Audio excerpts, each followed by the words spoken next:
Hey, yo, it's me, Pops Fan Marmalade, and you're watching the Comics-Related Madness Network. So come get some. CromCon. Hey, we want to shout out to our sponsors, Daytona Beach Comic Con. If you are a fan of comic books, if you're a fan of comic book conventions, and if you like meeting comic book creators and getting comics and comic-related stuff, then you need to make your plans to attend Daytona Beach Comic Con. This year's show is September 7th and 8th. Silverline will be there, so you should make your plans to be there too. We'll see you there. If you like comics and find yourself in the Orlando, Florida area, doesn't everyone come to Orlando?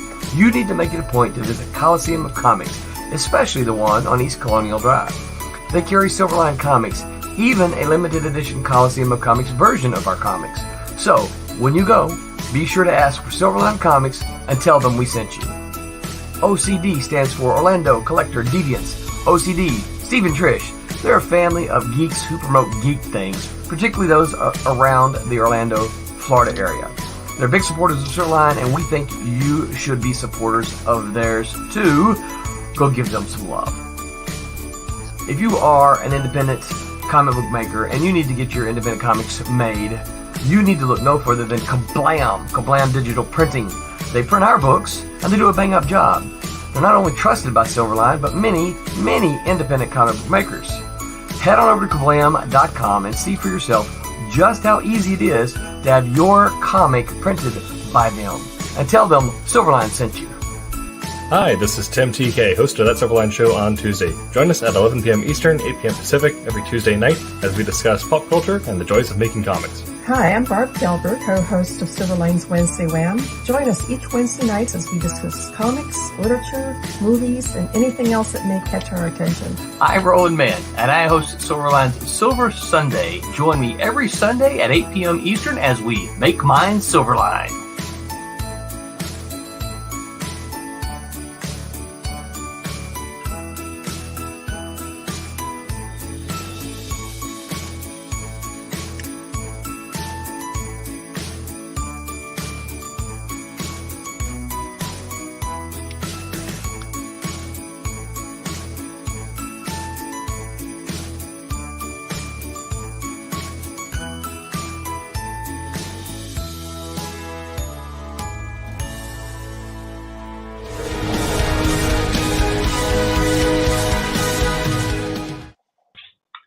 Good evening, and welcome to Wednesday Wham with Silverline, the home of the wonderful Trumps, which is now available in previews, and you can get it in your comic stores, I believe, in February.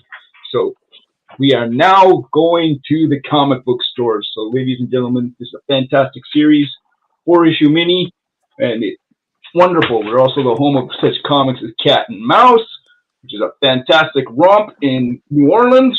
We got Wolf Hunter, which I colored, and it looks spectacular. It's a wonderful spy mystery set in World War II. And Barb Talbert, who is not here with us today, she did Divinity, which is a wonderful story about a girl who has healing powers and is being chased around.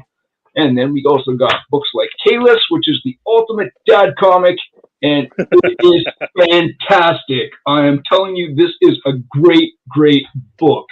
So, yes, and then also John Middick, who is one of our co-hosts. He also does Sniper and Rook, and our venerable artist who is with us, Rob Davis, does Twilight Grim, amongst other books. And another mystery project coming up sometime in 2024.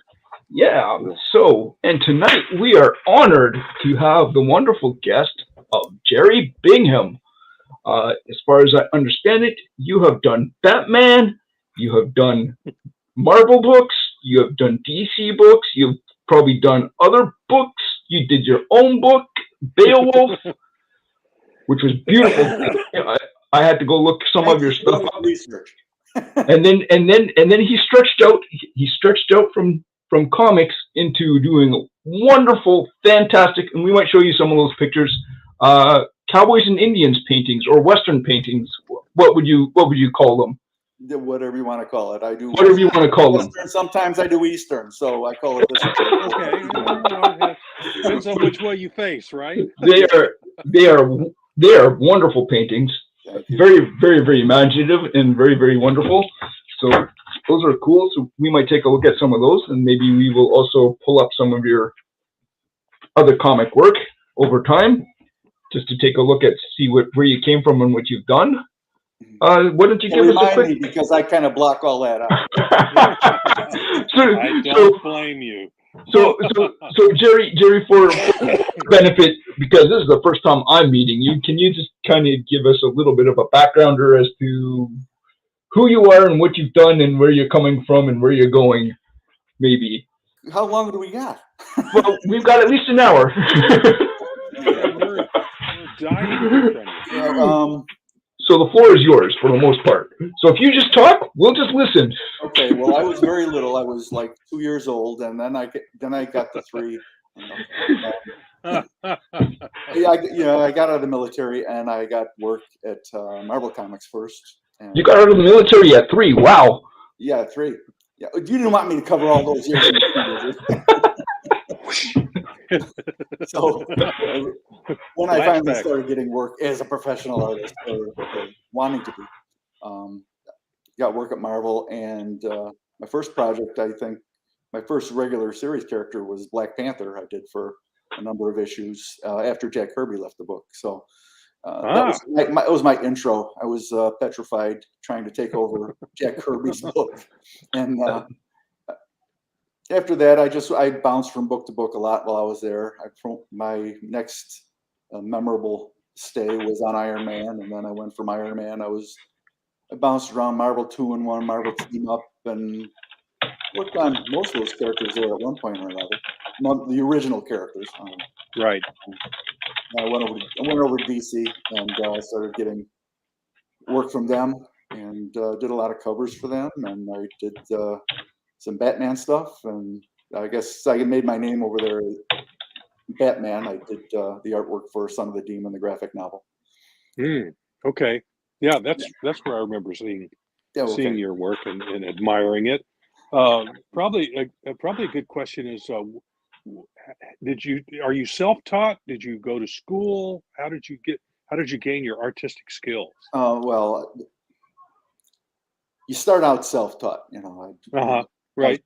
I was 10 years old, I think, when I got my first Jack Kirby comic book, and fell in love for the first time. And so, but my teachers are every magazine, every book cover that I picked up. My mother used to buy movie soundtrack albums, and had the artwork from Howard Turpning and Frank McCarthy and these guys who went on to be great Western artists. So I got that at an early age. Wow. Okay. And by the time I got out of high school, I went a year to the American Academy of Art downtown Chicago. Okay. And I kind of screwed off the whole time. It was I wasted all that. I worked all summer. Young people, young men. And I went down there because first time out of the house, away from home, and I'm going downtown. And got to sow some wild oats, right? Well, I got in with the wrong kind of friend who just made me laugh the whole time I was in. I was an idiot for the entire year. So, I didn't do all my assignments. Anyhow, when that came to an end, that's when I decided I couldn't afford another year of this, and I went into the military. So 4 years, and then I got out. Okay. Then I got out and wandered around New York until I. So you got a little bit of professional training there. Even if it's just by osmosis, you probably got a little bit of well, like I say, I can't. Any artist who says he's self-taught, he's probably Jasper Johns or somebody ridiculous. But born with a paintbrush in his hand, or a bucket and a spray can and just throw stuff on the canvas. I mean, nobody is self-taught if they have any skills, in my opinion. They either got it from school or they got it from studying masters and studying a lot of artwork. So the list is too long for me to name all the guys I was influenced by. Right.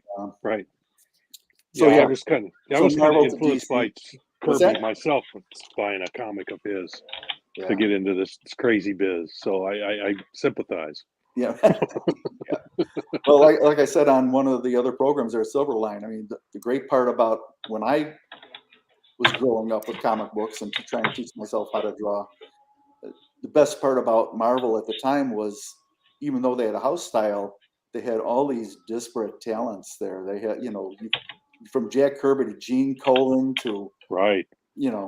Everybody had their own style. They were all coming from someplace else other than comic books, and they didn't learn from other comic book artists. They learned from illustrators. They learned from other places, right. And so they each brought different skills to their comic books. And so all that to say that when I was starting out, laying in my bedroom floor, looking at all the comic books I had spread in front of me, there were all these Ross Andrew, all these guys looked completely different. And so I never really, after a while, I found John Buscema, and that's all I ever wanted to be. But up until that point, all those different influences made me an individual, for better or for worse. Okay, cool. Yeah.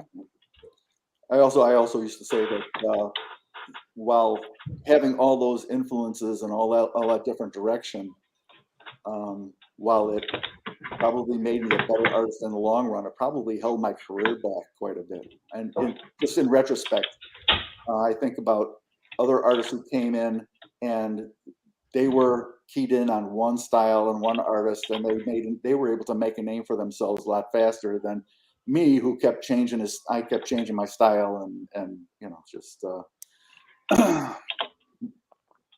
evolving. I was desperate to evolve because I never cared for my own work that much. So I was always looking for something else to pick up and try to run with. Yeah, I think that's probably a personal wise, that's a better way to go than to just kind of you get in a rut and you stay in it. Yeah. Whereas you have more potential to grow if you're finding different avenues to go in. I think so. I mean, there were a lot of these guys who I thought were much better than I was at the time when I was starting out in comics. But I look at some of them now, and many of them haven't really evolved much past those days. They're still doing the same stuff they were doing then, and I couldn't do that. Even though, like I said, I've never been a fan of my own work, but I was always trying to push other buttons, and so that's a very interesting statement. You're not a fan of your own work.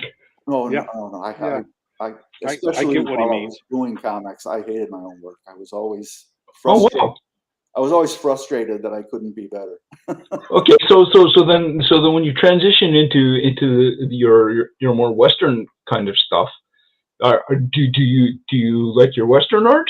That was many years later, and to be honest, while I have my own paintings on my walls, it's only because I can't afford to buy original art from anyone else. I'm exactly the same. As you can see behind me there, there's that's one of mine. Oh, yeah. So, yeah. Whereas I I print stuff out. I don't want to come out as overly humble. I do have right. But I do see good in some of my work, my paintings, but I can't stare at it for too long because I always find something that I wish I'd done find the flaws differently. But have you ever left one of your pieces, either comic or otherwise, and then you come back to it and you go, oh, that was actually pretty good? Or you like, who did this? And then you realize it's yourself? Well, not quite that, but I do look back on, I do come across that situation where I looking through the piles of artwork, thousands of drawings and paintings and designs I've done over the years.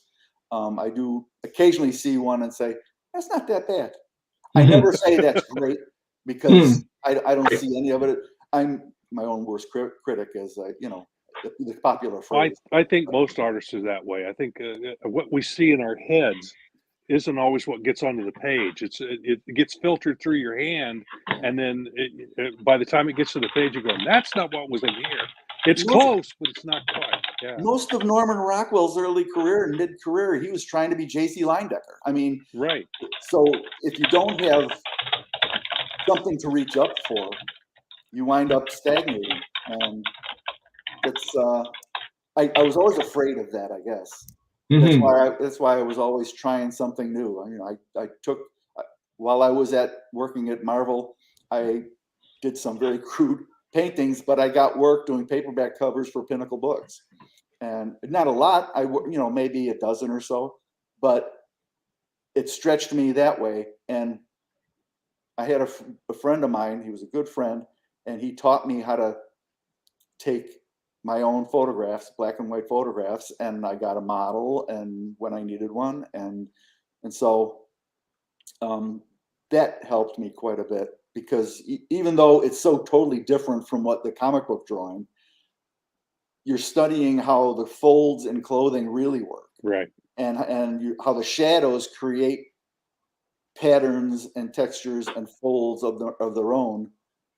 And I don't know how better to say that. I'm supposed to be a writer now, right? But I don't know. The words, as I don't talk the words easier than I can come out and just converse with people. I spend too much time in isolation. Yeah. So I found this. Is this your work? Yeah, that's one of my first. Like I said, Black Panther was one of my first characters there at Marvel. That was. If you don't want to, definitely you want to know how much similar. that splash page went for. I sold that. How much did it go for? I sold that page back shortly after we started doing conventions, and I maybe got $150 for it or something. Back then, that's not bad though. When the Black Panther movie came out, the recent one, I saw it for auction at Heritage Auction House, and it was well over $10,000.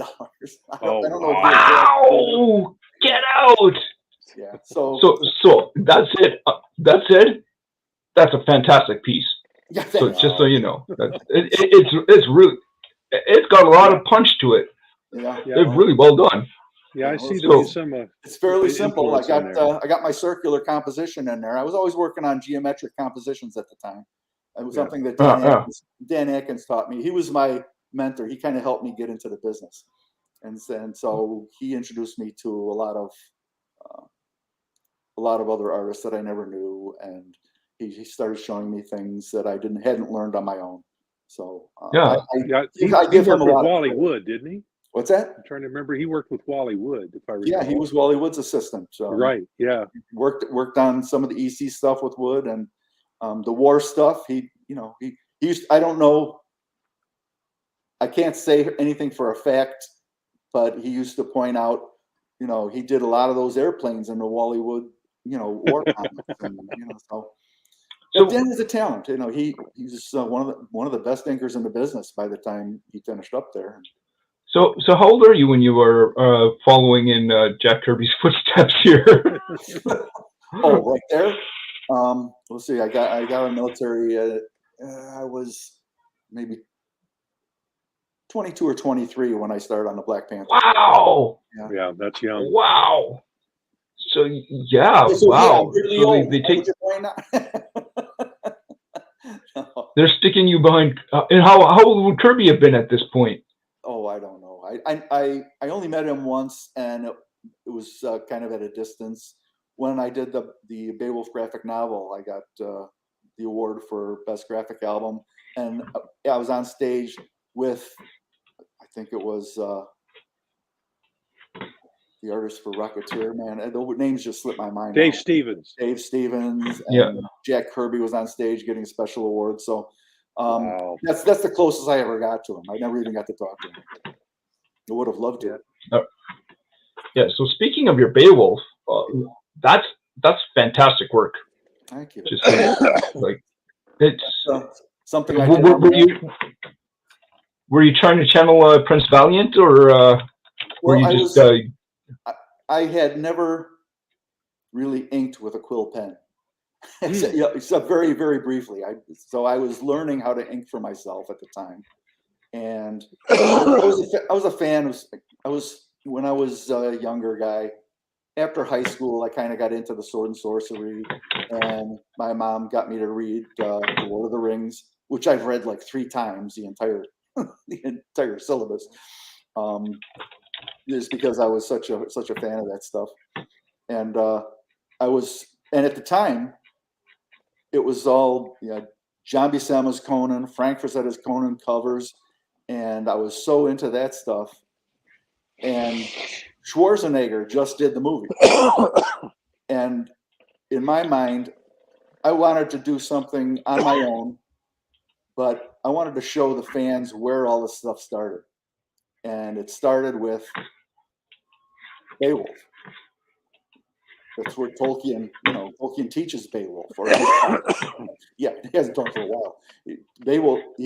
Tolkien taught Beowulf in university, and he was an expert on it, mythologies, of course.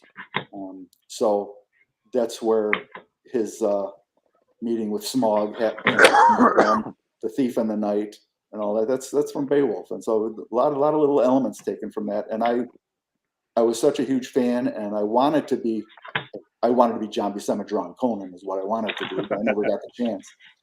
And so when it came to doing something on my own, because, the other thing was I was penciling a lot of work, but I really never had. I don't want to say never. I didn't have too many inkers that I was crazy about inking me, and consequently, bouncing from book to book, inker to inker, I didn't have a recognizable style of any kind. In my mind, this is me in retrospect, thinking back on my early career. And so that's when I decided I had to do something on my own. And I picked up Beowulf.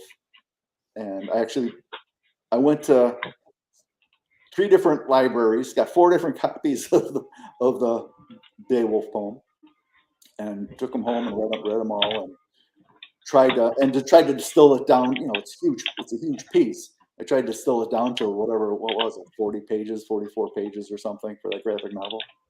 So that's where it came from. My love of sword and sorcery, mythology. I mean, one of the things about those early Stan Lee comics is, we talk about the goofy Shakespeareisms that Stan created for Thor, the Thor comics. But his Thor comics got me interested in mythology, and it made me pick up the LaRousse Encyclopedia of Mythology and other books and read those and study. I was in high school. I was studying mythologies from everywhere from ancient Egypt to Norse mythology to the Americas, everything. And I was hooked on that stuff. And so that's where Beowulf comes from. My love of the material. So. Yeah, so this page here that we got up on the screen this is awesome. This is just beautiful work. Thanks. So yeah. I probably when I was working on it, when you mentioned Prince Valiant, I had Hal Foster on my desk, as well as John Buscema, Frank Frazetta, and I had built myself a big drawing table out of giant sheet particle board and 2x4s nailed together. It wasn't even adjustable. So wow. And so I have a whole photo of it somewhere. But I had all these different artists pinned or tacked to my board and books and everything. NCYF. I had everything up there, and I was consciously not trying to swipe, but I'm sure some of it came through. And a lot of the inking, because I hadn't really inked much for myself, I was taking ink style from everyone from Jean Giraud to I found Victor de la Fuente and fell in love with his work, and the European comic illustrators at the time, Palacios and Zafino? No, Sergio. I don't know. There's a guy named Zafino, I think. I'm not sure. Jorge Zafino. Yeah. I was in love with his work. It was just brilliant stuff. Yeah, you can see maybe some of that happening here in the Cape. That might have been that. Would you add a little bit of Barry Windsor Smith at the? No, I wasn't really looking at Smith stuff at the time, to be honest. It was okay. Like for the inking, it was mostly the Europeans. Okay, yeah. There was Western artist, McCoy. It was the name of the cowboy. The names, names are getting fuzzy the older I get, the farther I get away from this stuff. Yeah. So and no. I often said my inking style at that time, after Beowulf, it was a combination of Jean Giraud, Mobius, Dick Giordano, because he was inking a lot of the Neil Adams stuff, and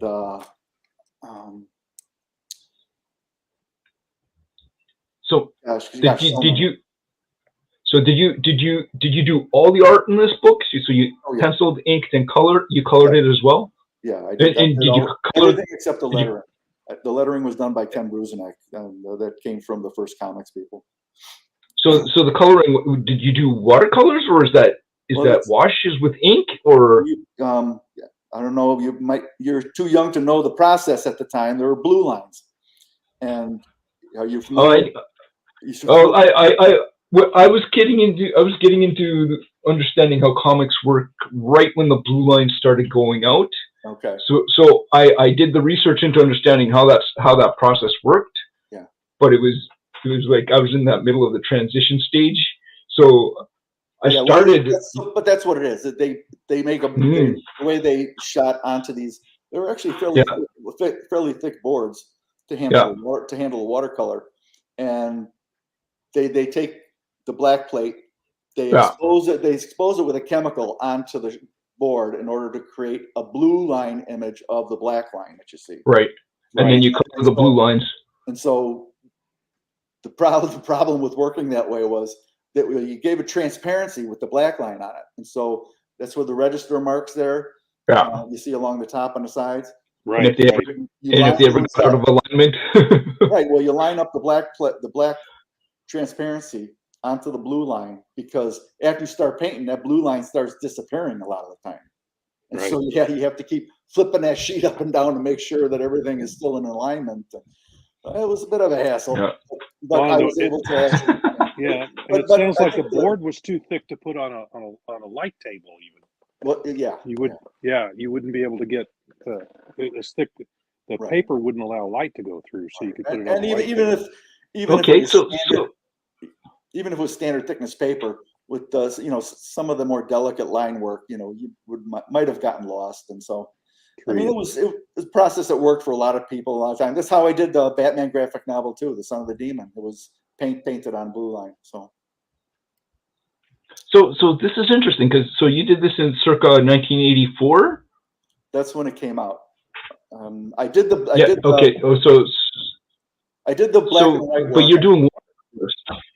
I started studying the Beowulf and getting the story together, and then started penciling it. I probably penciled it around 1981, and took me a year to ink the thing, and then shopping it around. And nobody wanted to, first I took it to Marvel, and I took it to DC, and got turned down about everywhere, except I met the guy from First Comics at a convention at one point.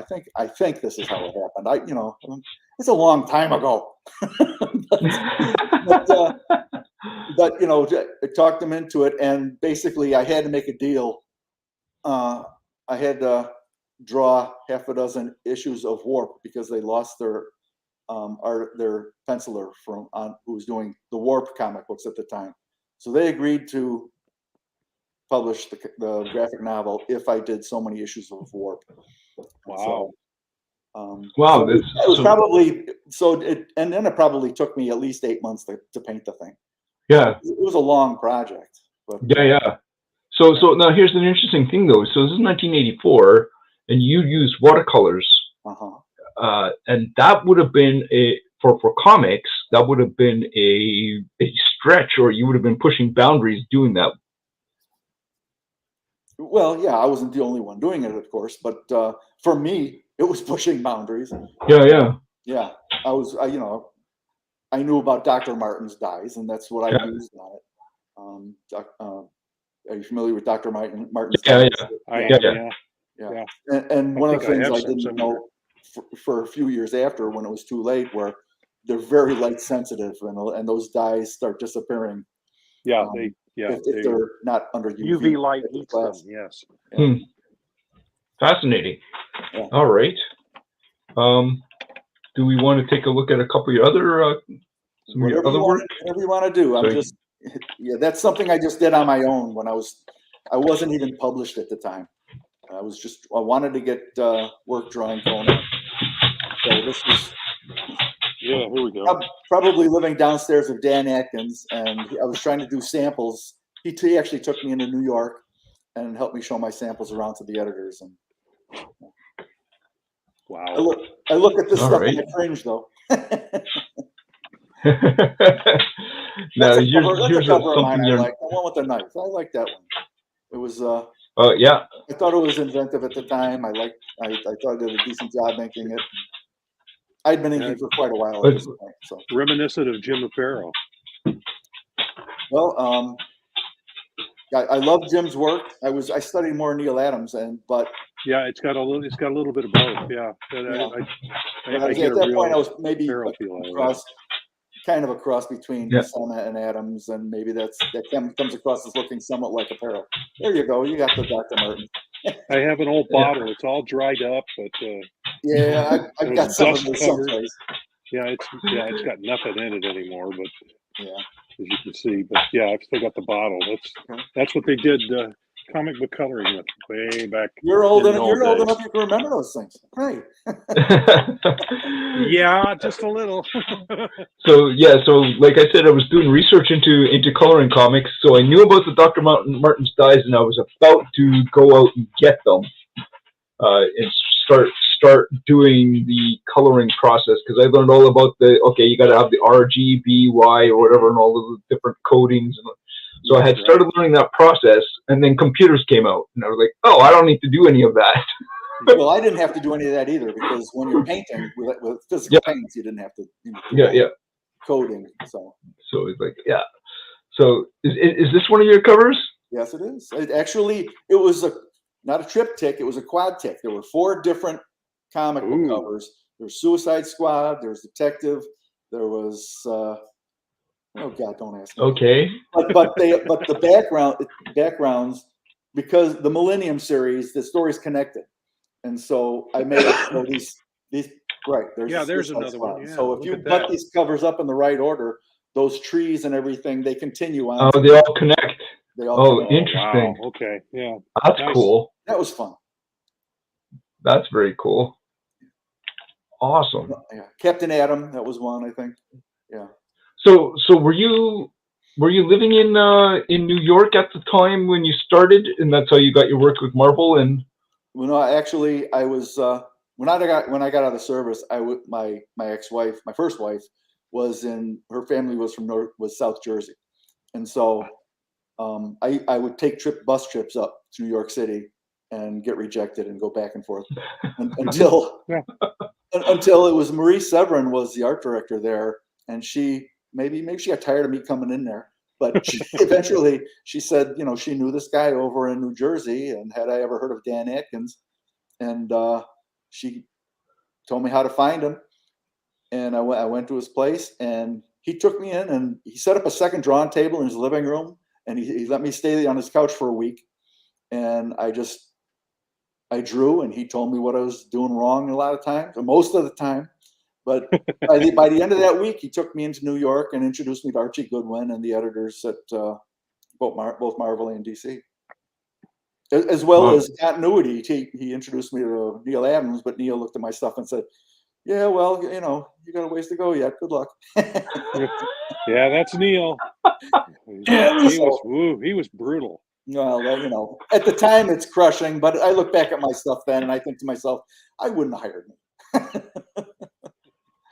But the stuff you're looking at here, this detective cover, that was quite a few years later. I started at Marvel in 79, I believe, or 78, 79. And then this was probably this was about the time I was doing the Batman graphic novel. So it was in the mid 80s almost. Yeah. I had already moved to California at this point. I was getting a little work in Hollywood here and there. And I was and then I got the Batman graphic novel was underway. I got the script from Mike, and I was barreling away on that one, but they kept giving me covers to do as well. So somebody up there liked my work. So this was all around this was about 1980. Oh gosh, it was after Beowulf. It was 86 or so. I'm trying to see if there's any dates here. It looks like it says January. January 84? 88. 88. Okay. Well, so that would have been after the Batman graphic novel, because that was in 87. That was, I believe. Yeah, you did the All right. work. Yeah, it was printed. Yeah, it's the cover date is January 88. Yeah.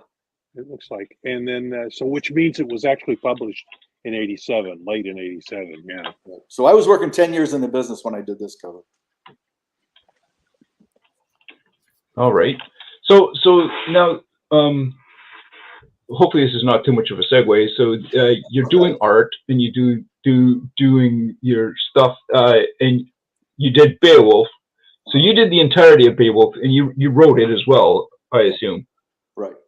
Okay. Well, so, I wrote it. I took was, translations of it. I didn't, Okay. Well, okay. So, but you transcribed your version of it. Right. So when did you start doing some writing of your own, of writing comics of your own, or start doing prose or anything in that? Well, I've been writing since high school. I was. Oh, okay. English was my favorite subject. English and history were my two favorite subjects, and so it was because of my comic books. And while I was trying to learn to draw, I was trying to learn to write at the same time. So I've been writing almost all my life. I just haven't gotten published that much because I was making money as an artist, and I didn't have time. I didn't have the time to do both. And I was, after the Beowulf, I had done I'd done a couple comic books. I'd written a couple comic books. And 1995, I had a short story published in an anthology book. It was an anthology book called Superheroes, even though the story I did wasn't about a superhero. And when I took the assignment, it wasn't about superheroes, but they wound up naming it. And I got some guy on Goodreads got all upset and the story isn't about superheroes. And of course, you don't have the chance to say, yeah, but that wasn't the name of the book when I took the job. But anyhow, but that was my first published short story, 95, I believe. And from there, I tell people I can't remember a day when I wasn't writing something, even though very little got published. But I had like 10 years of Writer's Digest magazines stacked in a closet. And I took writing courses at UCLA when I was in California. And so screenwriting courses. And I tried to do that for a long time, but couldn't get through the slush piles because, they're pretty deep.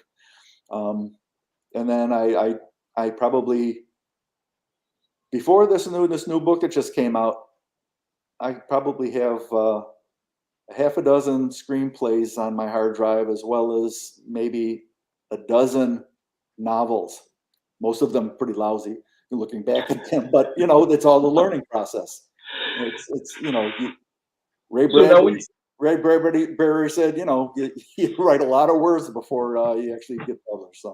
So when you say screenplays, have any of them been actually produced? No, they're just okay. Stuff that I was trying to get, Have any of them been optioned? No. Okay. Have they been looked at by producers at all? They probably never got past the readers. Yeah. Okay. Screenwriting is, the process goes, you send it in, and you either send it into an agent, and it goes to their readers, and they sift through to find the best ones, and there's this giant pile next to their bedroom. Right. And then, or else it. So then can they become comics? They can, I imagine. I actually tried to turn one of them into a comic, but I wind up working on it in the extreme. I had like 70 some pages, and I realized you're not even halfway through the story. And so I wound up putting it down and walking away. But one of my failings is my people worry about writer's block, and I hear a lot about writer's block. That was never my problem. My problem is my brain is too divergent. I'm working on one thing and I can step away from it for a minute and write something on a notepad, and before I know it, I'm into that story. And so I have a lot of stories completed, but they were never polished to the point that they became good enough, because I was always on to the next thing. And so that was a headache for me for a long time, just trying to find a path and stay on it. And like I said, I could finish all these things, but I couldn't pull it all together until most recently. So I actually had a YA novel that I did. It was fairly long. This was back in the late 80s, early 90s. And I had a manager, a business manager from Hollywood, look at it, and he got back to me and he said he was interested in it. And he said, but can you turn it into like chapter books like Lemony Snicket? And I said, this is a large novel, and it would take me years to chop it up and turn it into anything of, these short stories like Lemony Snicket, So I kept running into things like that in my career that I did, you don't know why it happens, and maybe I just didn't do enough research ahead of time, or something happens where it just throws you off and you just start doing something else. Yeah, rug gets yanked out from under you. Yep. Yeah. So I've been writing all my life. That's just the long way of saying I've been doing it for a long time. Yeah. So what pulled you into these Western or cowboys and Indians kind of paintings? Well, I was, aside from anything else, I said I was into the mythology, but I also had an early interest in history, and a lot of my reading, even now, I would say maybe 40% of my reading is nonfiction. And so that when I was after comics, I got into film, and I worked in film as an artist, art director, whatever. Film, I theme parks for a while. I did that for about 20 years. And as I started getting fed up with that business and my life in that, I said, I have to have some place to go. And I was always painting this stuff because my interest in history and the illustrators that I grew up in love with, Howard Turpin, Frank McCarthy, all these guys who they had their work. I saw their work first in National Geographic or in publications elsewhere. My mother always bought National Geographic even after I left the house. That was one of her Christmas presents to me, was a year subscription to National Geographic. And so I saw these artists in there, and I naturally tried to emulate them. And so when it came time to walk away from the illustration world and try to make myself a gallery artist, it was just a natural segue for me. My favorite artist was Howard Turpin. Frank McCarthy was a close second. And so that's what got here. So how much reference do you get for these? And like, do you get people to pose for you, or do you just kind of make it up? Or well, I grab it from everywhere. I go out and I go to I used to go to Civil War reenactments and take photos of the guys on horseback or sitting in camp or whatever, and then I would do the same thing elsewhere. And I had a friend of mine when I was in California who was a professional photographer, but he also went out and he gave me hundreds of pictures of his name's Kimball Hall. He gave me hundreds of photographs of his friends who owned horses and would go out there riding. And so, and then when I'm working on a piece, I generally have several different photographs. I go through my morgue, my files, to find the subject matter, not only the subject matter I need, but to make sure the light source is as exact as I can get it. So when I'm putting different people in a frame or on a canvas, or a guy in a horse or whatever, I got to make sure that light has all got one source. So it's a bit of artistic world building, I guess, where I construct these things. That scenery right there, that was old Tucson. outside of the town of Tucson, there's a place that was an old movie studios called Old Tucson, but it was around since the early days of Western film, and hundreds of movies that were shot on this lot.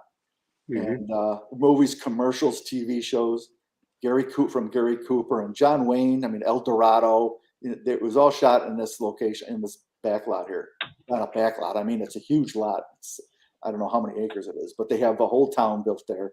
And this is basically a little train station there you see in the background. And I was there, standing there at one point, and this old guy was giving mule rides to the kids. And this is what it was. He was coming at me crossing this bridge, and I took a bunch of pictures of him. And but then as the artist in me, I gotta compose it too, right? So I've got that with the one side with that fence going in there. So that's why I put the water on the other side, but leading into the picture to create your perspective there.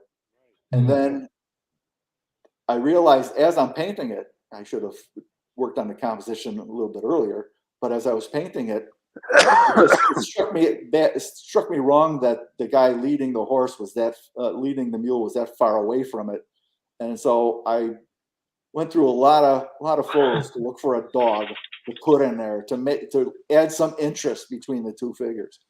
So that's why I say this is like a world building thing where I'm taking bits and pieces from all kinds of sources, mashing them together to try to make a full composition.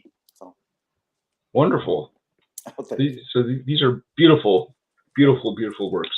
Thanks. So yeah. So we've hinted at you have a new project that you have coming out, or is it already out, or is it coming out? It's on Amazon right now as we speak. It's on Amazon. So both ebook and paperback.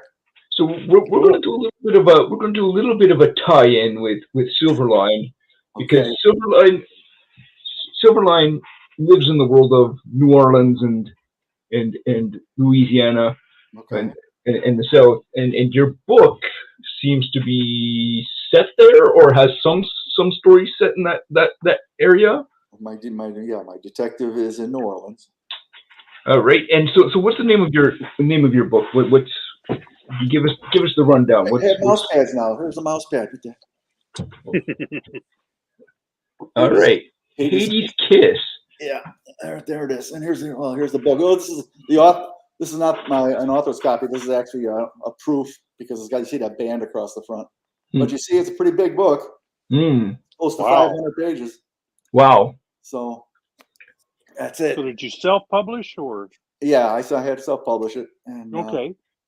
I started. Well, I don't know if you've read anything about it. It's a novel in stories, which means it started out as a short story that I wrote, and then I liked the character so much I wrote other short stories with him, and I couldn't get a magazine to pick them up, so I wrote stories to connect them, and so I have it's 6 short stories, 3 novelettes, and 2 novellas, and they're put together in such a way that they're not all chronological, but they all tell the story of this detective and the young lady who he takes in and makes an apprentice.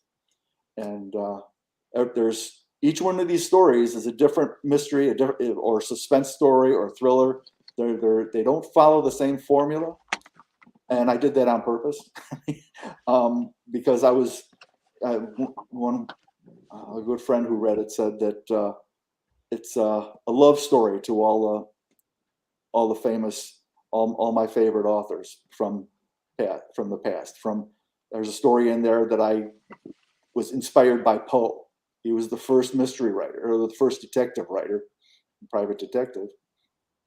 And there's the tribute to Conan Doyle. The Conan Doyle story was actually the first short story that I wrote with this guy. And I wrote it because I was Sherlock Holmes fan all my life, or since I could remember. It's Basil Rathbone. My mom get me up in the middle of the night so I could watch the late movie with Basil Rathbone. So and then she gave me her Sherlock Holmes collection when I was in high school. So I've been in love with that guy for most of my life. And so this is how the whole thing started. This is the impetus for me. I want to write a Sherlock Holmes story, but not make him Sherlock. So I deliberately made him someplace as far from London as I could, New Orleans. He eventually, his Watson character is this young woman who he finds living on the street. She's a Russian immigrant who stowed away to come to New Orleans, and got there just as a hurricane was bearing down, and she wound up living down there by the crashed boat docks.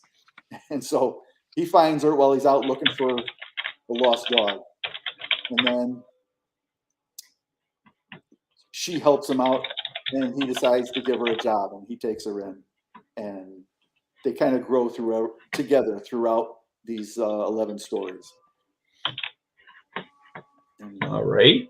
So yeah, so it's New Orleans. As he spends some time in the swamp.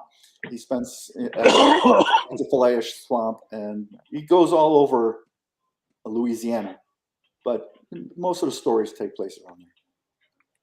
So how did you go about doing the research for this book? Did you actually go running around Louisiana yourself, or did you?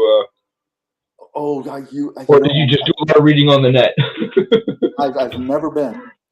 You've never been. I've never been. But this new technology we got. Yeah. There are people who walk around cities with a camera, a film camera on a stick, and just film themselves walking, and they narrate, and they give the history of what they're walking by. Yeah. I watched a number of these guys, and I discovered things that I could have never known otherwise. Yep. And then I've seen some of those videos. Yeah. Yeah, and then when I'm writing about certain locales, I always have Google Maps pulled up next to my story that I'm writing. So I make sure that if he gets on a tram here in one place, he gets off at another, I got to make sure that tram is going that way. Or right. Yeah, exactly. So everything is really heavily researched, and books and you name it. I've been there trying to just to make sure that I got my facts straight, because if you don't get something right, somebody's going to call you on it. So, absolutely. I mean, I have to know which ward is which ward, as New Orleans is split up into wards, right? Yeah. So if you got to get it right. With comics, you can fudge it a little bit, but when you do it writing, yeah, if unless you decide to make a alternate world, you definitely have to be fairly accurate, or otherwise you're going to get raked over the coals. Yeah, things it doesn't really occur to you until you look it up. That's why I wound up looking up everything, is because things that didn't occur to me, like, I thought the Mississippi ran a particular direction, but through New Orleans, it snakes. And so if you're in one part of the city and you're along that river, you got to know if you're looking into the sunset or your back is to the sunset. So all these things, it helps your descriptions, but if you get it wrong, like I said, somebody's going to call you on it. So now, would there be any interest in moving this into a graphic novel or into some sort of comic book series or something? No, I don't think so. I think that my illustration days are in my past. When I walked away from it, it's hard for me to go back at any point in my life. When I was starting out in comics, that's all I ever wanted to do with my life, and draw comic books. And then I get in there, and then it becomes a job, and you get a bit jaded. And I started doing the paintings for the paperback covers, but I couldn't really, I wasn't really very good, and so I was struggling there. And so back to doing my own graphic novel, and then I moved across country to get working in Hollywood because I saw the end of my comic book career ahead of me. Back then and now as well, your life as a comic book artist, maybe not so limited because you have independent comics now, but back when I was doing them, there were like 3 companies. And so I always saw the end coming for me, the end of my career coming for me in comics. New editors come along, and they like hiring their own age group, and people and artists who've been around for a long time, styles change, artistic styles change. And you wind up feeling left out a little bit more and more. So that's when I decided, okay, going to California, I'm going to get into movies. And fortunately, I was able to do it. I did a lot of storyboarding, but I went to UCLA for production design. Never got to be a production designer, but I learned a lot. And when I came out of there, I did some prop designs and makeup designs for Wes Craven and other directors, and then a lot of storyboards. And when I, at the same time, I was in between jobs for too long, and then I got lucky. I got a job working for Walt Disney Imagineering, working on theme park stuff. But that was kind of, it was 3 years of hell, basically. It was a mixed bag, because the mixed bag was I probably learned more in a short period of time than I ever would have anywhere else, because you're in a trench and you're taking fire every day. You got to turn out at the speed of light. So turn out. And so I was art director of attractions. At one point, I was working on 28 different attractions simultaneously. Oh my God!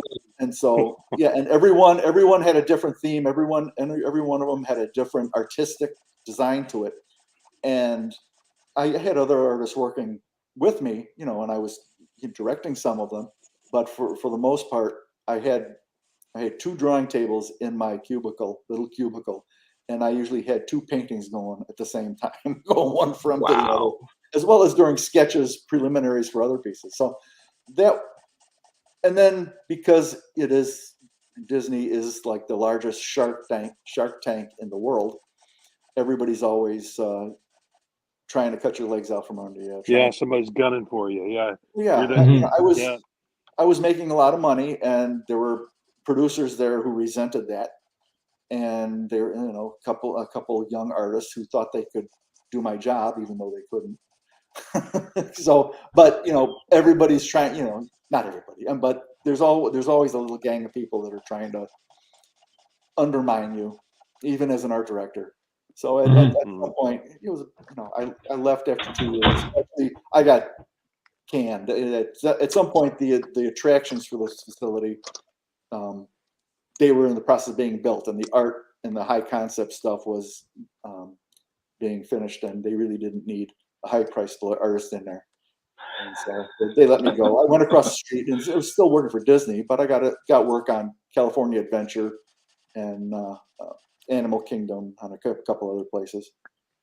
So are you located in California now? No. I guess this is.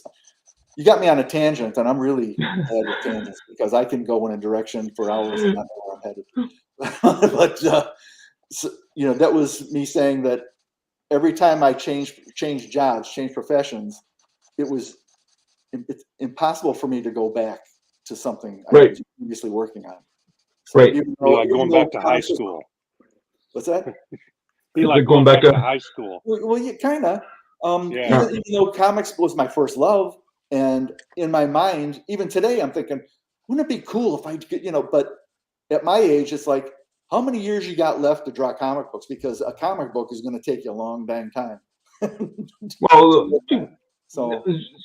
part of it is also maybe wrapping your head around how to think about it and say, well, can I punch these out in a short way or in a fast way, or so you produce your book. Your book is a bunch of short stories that ended up compiling into a large story.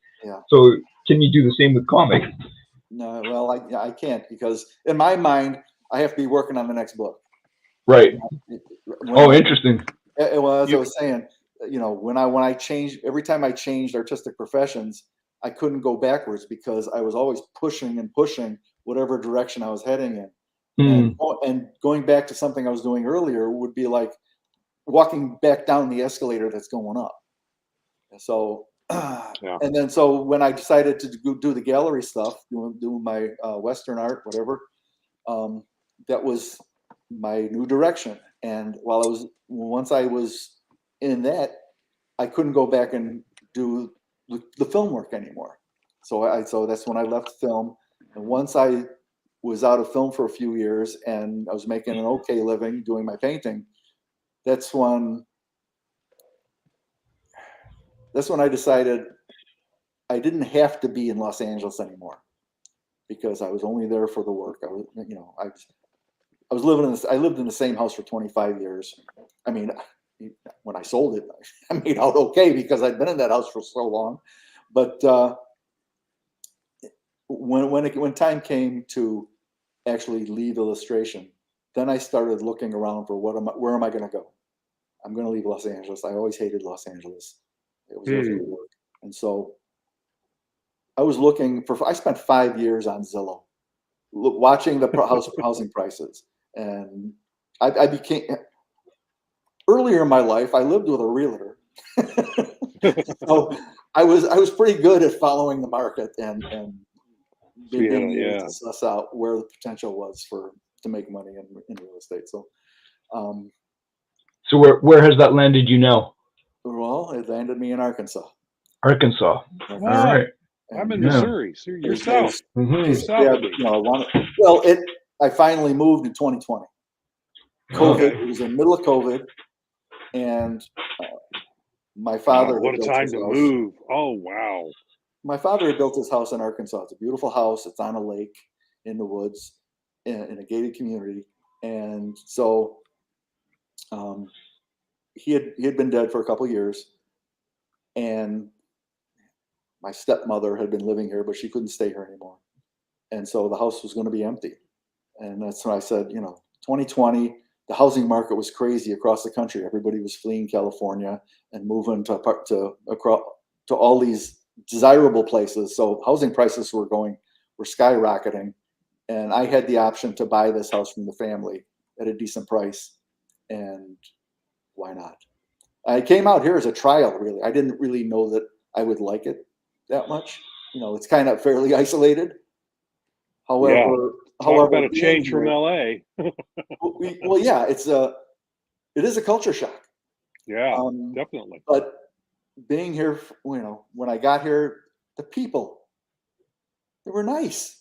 Mm-hmm. I spent 30 years in Los Angeles or more, and I wasn't used to that. Yeah.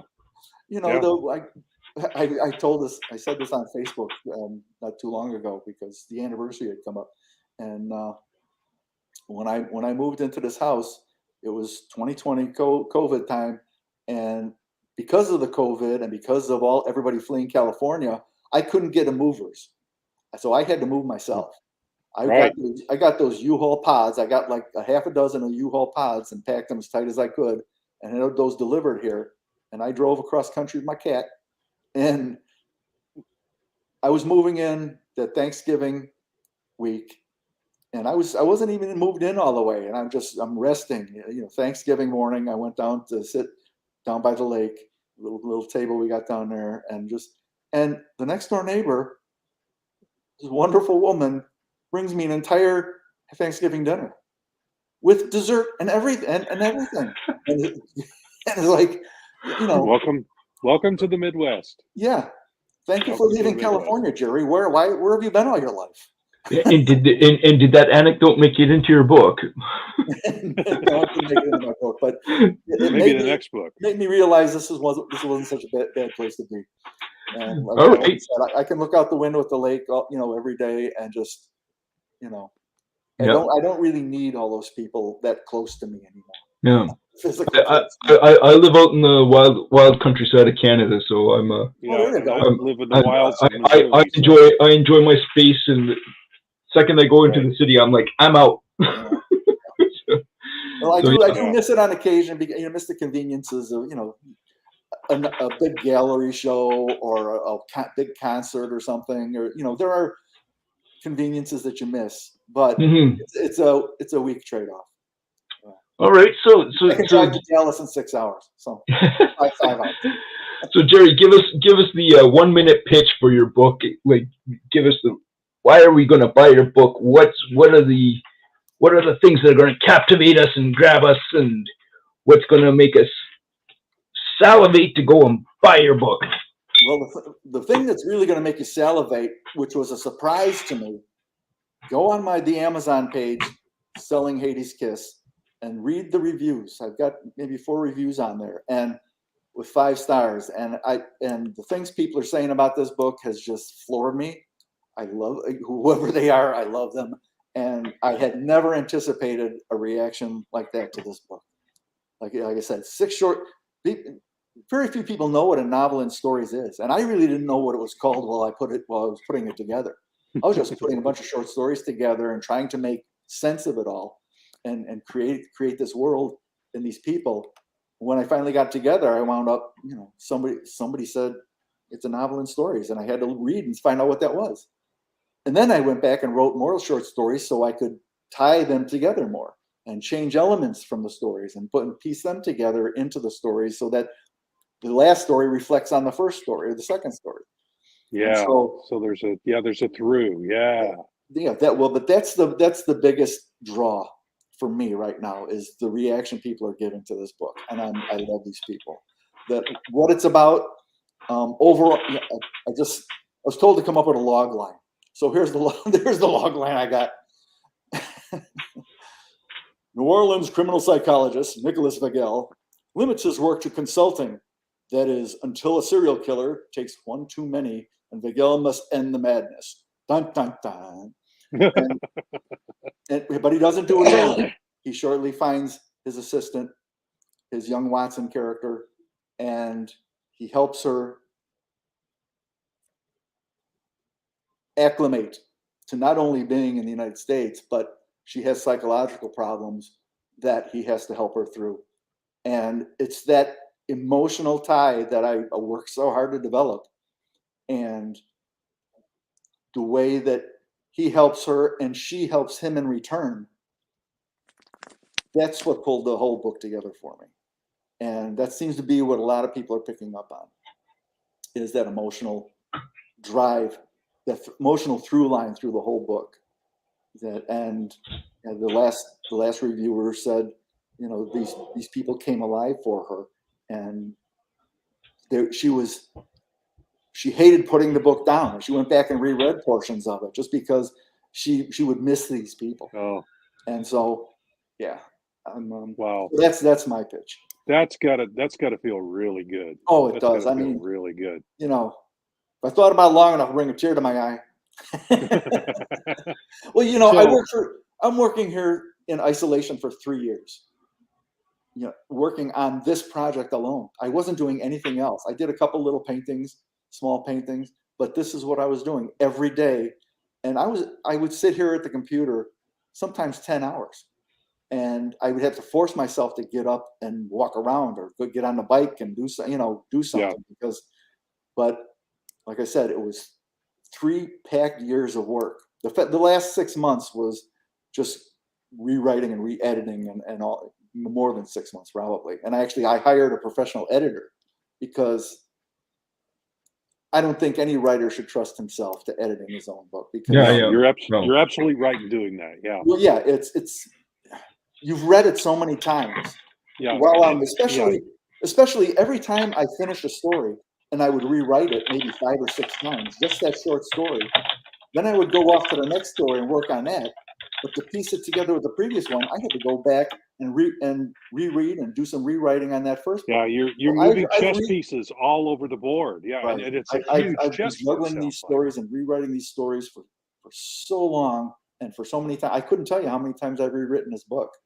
And that was before I gave it to an editor. And still I was finding typos. So, yeah. That's why you'll get a copy of the book. Yeah. And you'll still find one. And you'll find one right there. I do book publishing. I bought 3 artist copies, and I found typos in every one. Sure. Absolutely. You will. Yeah. You will. Well, it's a 500-page book. You're going to do something wrong on occasion.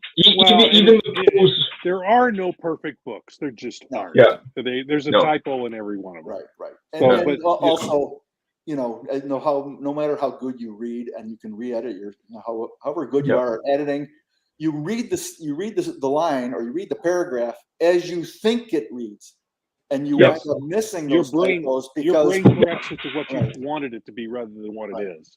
Yeah. Yep. Yep. So, but it's probably time for us to call this an end. I don't know, Martin, but before you do, Yep. do one. Pick up your book, hold it up to the camera, and say the name of it, so people can get a good look at it, know what the name of it is, and go to Amazon and pick up a copy of this book. So hold it up and say the name of it. All right, here it is. It's called, it's sorry. called Hades' Kiss. My author name is G.J. Bingham.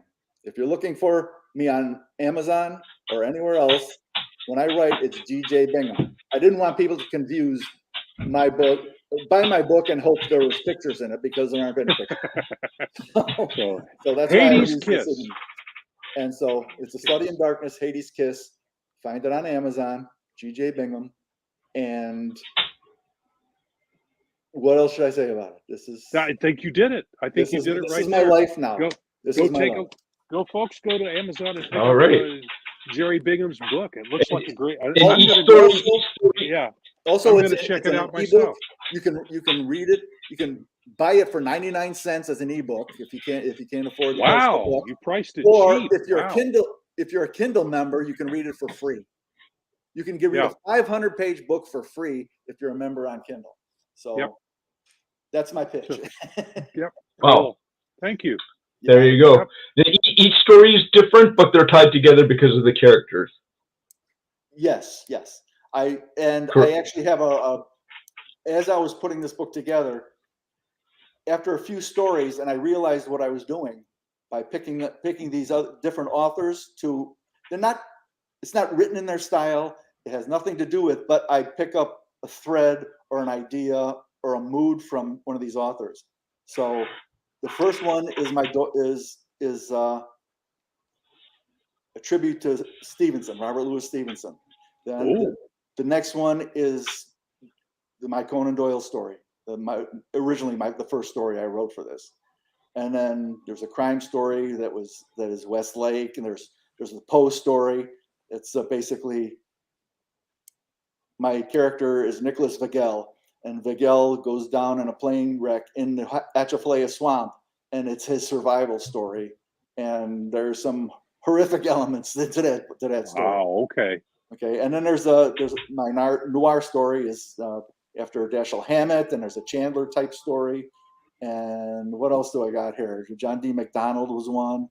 There's a Gothic modern story that's the woman by herself in the apartment building, and it's almost a haunted house story, even though there's nothing supernatural there really.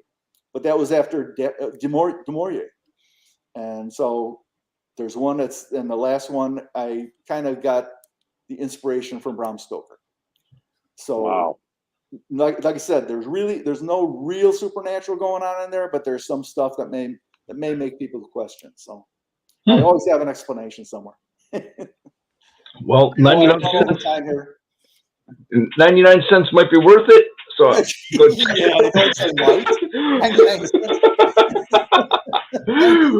No, so I'm intrigued. Well, I think I'm gonna go grab a copy myself. I like to hold it in my hands. So yeah. As these stories are so different, give yourself 3 stories. If you're not hooked by the end of the 3rd story, then you're allowed to put it down. But until then,